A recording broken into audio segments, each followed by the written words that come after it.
Ka Office Deputy Commissioner Riboy District, akastep Arfunai Trek Urisau, Arja Arfuai, kala penlangi ka Plucking Run, Arja Arfuai, kum Shibantaban Rakhi, ya kecing dap nyop sansnem, kecing yo olay luat kari India, ka Tep kum ka Azadi ka Amrit Mahatsaf, ba kum juru kecing Rakhi, ya kecing dap san foksnem ka Jala Meklaya, House Nem Ubanwan. Ya kadi ka Plucking Run, Arja Arfuai, la penlang ru kecing trailang, ba ka District Sports Office, kum juru ka nong Port Town Committee, ka belas dang nagi Arbenta, cong ka nong Port Town, kata na umlangkarait, hadu nong Port Town Shopping Complex, berkumju na maudeng hadu nong Port Town Shopping Complex. Lawan ban sakhi gene ke program daga Deputy Commissioner Riboy District kakong RM Korba uba BJ Kharshandi, Additional Deputy Commissioner kinokit kam ganong Port Town Committee ki volunteer na kisnong bad UN volunteer joka India bad kiwei ki officer. Kini ka walking run kaba kini ki volunteer ibada kini kisnong ki prepare kinyo maniship bentang banyak mare nanti banyak banyak sport ban tam ini kinjut ini ki beton agani ka national highway or kunju agani ka service road dengan ni kalau tang si benta jo agani ka ban rakhi ya kata ka jing huj kata ka program bagi kon ka Swachh Bharat mission agani ka urban area ka jing ni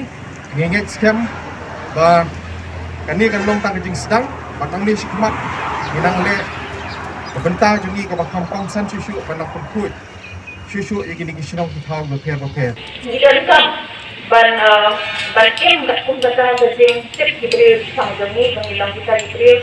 kiba long simple kiba simple ya kan koi kiba haki ni sen jami but kani kali ban extend route saja dan sabah ability sakit but sampai ru tadi kan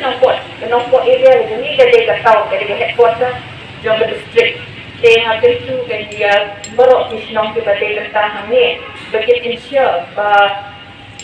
Malaysia mo nin bu cerita sebenarnya di babiang nin hikai di nong kalau kepada hamtam hari ini area pada dia kumbang ngepeki kita di sini kan kuat betul bah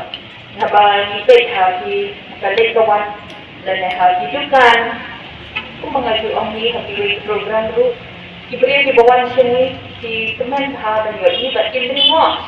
tak banyak ni apa itu di Hilda ini habo di Kalsat